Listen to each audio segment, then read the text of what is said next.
कहानियों की क्यारी में प्रस्तुत है कार्तिक मास महात्म्य कथा। अध्याय 4। नारद जी ने कहा, ऐसा कहकर भगवान विष्णु मछली का रूप धारण करके आकाश से जल में गिरे। उस समय विंध्याचल पर्वत पर तप कर रहे महर्षि कश्यप अपनी अंजलि में जल लेकर खड़े थे। भगवान उनकी अंजलि में जा गिरे। महर्षि कश्यप ने दया करके उसे अपने कमंडल में रख लिया। मछली के थोड़ा बड़ा होने पर महर्षि कश्यप ने उसे कुएं में डाल दिया। जब वह मछली कुएं में भी न समा सकी तो उन्होंने उसे तालाब में डाल दिया। जब वह तालाब में भी ना आ सकी तो उन्होंने उसे समुद्र में डाल दिया। वह मछली वहां भी बढ़ने लगी। फिर मत्स्य रूपी भगवान विष्णु ने इस शंखासुर का वध किया और शंखासुर को हाथ में लेकर बद्री वन में आ गए। वहां उन्होंने संपूर्ण ऋषियों को बुलाकर इस प्रकार आदेश दिया, मुनीश्वरों, तुम जल के भीतर बिखरे हुए वेद मंत्रों की खोज करो और जितनी जल्दी हो सके उन्हें सागर के जल से बाहर निकाल लाओ। तब तक मैं देवताओं के साथ प्रयाग में ठहरता हूँ।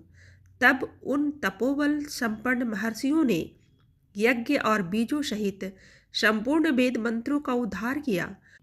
उनमें से जितने मंत्र जिस ऋषि ने उपलब्ध कराए, वही उन बीज मंत्रों का उस दिन से ऋषि माना जाने लगा। तदंतर सब ऋषि एकत्र होकर प्रयाग में गए। वहां उन्होंने ब्रह्मा जी सहित भगवान विष्णु को उपलब्ध हुए सभी वेद मंत्र समर्पित कर दिए। सब वेद पाकर ब्रह्मा जी बहुत प्रसन्न हुए। उन्होंने देवताओं और ऋषियों के साथ प्रयाग में अश्वमेध यज्ञ किया। यज्ञ समाप्त होने पर सब देवताओं ने भगवान से निवेदन किया, देवादिदेव जगन्नाथ, इस स्थान पर ब्रह्मा जी ने खोए हुए वेदों को पुनः प्राप्त किया है और हमने भी यहाँ आपके प्रसाद से यज्ञ भाग पाए हैं। अतः यह स्थान पृथ्वी का सबसे श्रेष्ठ, पुण्य की वृद्धि करने वाला एवं भोग तथा मोक्ष प्रदान करने वाला हो। साथ ही यह समय भी महापुण्यमय और ब्रह्मगाती आदि महापापियों की भी शुद्धि करने वाला हो तथा तय स्थान यहाँ दिए हुए दान को अक्षय देने वाला भी हो, यह वर दीजिए। भगवान विष्णु बोले, देवताओं, तुमने जो कुछ कहा है मुझे स्वीकार है। तुम्हारी इच्छा पूर्ण हो। आज से यह स्थान ब्रह्म क्षेत्र के नाम से प्रसिद्ध होगा। सूर्य वंश में उत्पन्न राजा भगीरथ यहाँ गंगा को ले आएंगे और यहाँ सूर्य कन्या यमुना से मिलेगी। ब्रह्मा जी और तुम सब देवता मेरे साथ यहाँ निवास करोगे। आज से यह तीर्थ तीर्थराज के नाम से विख्यात होगा। तीर्थराज के दर्शन से तत्काल सब पाप नष्ट हो जाएंगे।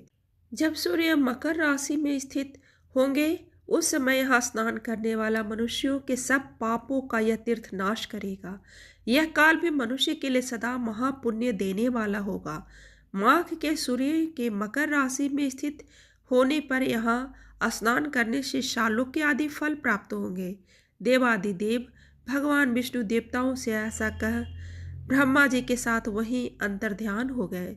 तत्पश्चात इंद्रादि देवता भी अपने अंश से प्रयाग में रहते हुए वहां से अंतर्ध्यान हो गए। जो मनुष्य कार्तिक मास में तुलसी जी की जड़ के समीप श्री हरि का पूजन करता है, वह इस लोक में संपूर्ण भोगों का उपभोग करके अंत में बैकुंठ धाम को जाता है।